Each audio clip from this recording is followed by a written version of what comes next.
Wantiere tam mar adek, tiwacho ni tam mar adek bende en tam machiek ahinya nyaka rom gajwang' te. Kinde ma tam mar adek wantiere koda penj madongo. Nanyisi kanyo ni wantiere koda penj mano mar KPSEA, KJSEA kanyakla kod mano mar KCSE. Tigeni meno okang' mokwongo ma bende penj mar KJSEA koro ibiro bed kitime pacho ka chakre ne lokruok mano mar 844 tim ka koro wadhi e CBE. Manyiso ni koro kwan nyithindo ma bende koro ndachgi pok ofwenygi kata mana pok ofwerne ni kanye.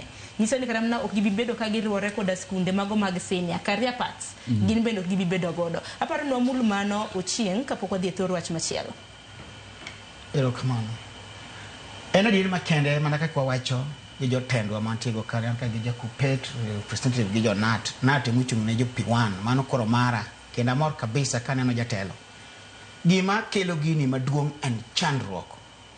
Sirkal owekran kendo giwek luoro, let them not beat around the bush because they won't tell us because of such deaths due whatever. The government promised Kenyans free education, and that is the truth of it. And all parents, in their mind, they had set themselves that the education is going to be free, including the learners.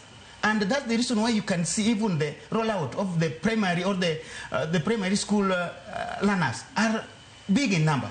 Reason is this free primary education, and the government doesn't want to accept to do whatever they had promised to us. So, if it is a matter of chandruok, niye makelo gini, Sirkal nyaka wuok ni they have to tell us ni sama ni kelo nwa ni mondo gigo bigi bene gin prepared enough, but were there enough facilities? Then let them not run away. We cannot accept ni koro nyathi ni koro kochope Jesus ka ni koro wadhi wuoth to longer distance. Ni we skundi mi puonjorie mi nyiu gi jopuonjre kaka ketika tikole ni koro dhi e school moro ma which is 2 kilometers. It won't work. We want the reality. Let free education be. Let learners have what we call free feeding program.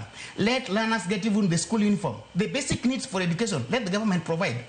They promised us, and we stand for that. Thank you.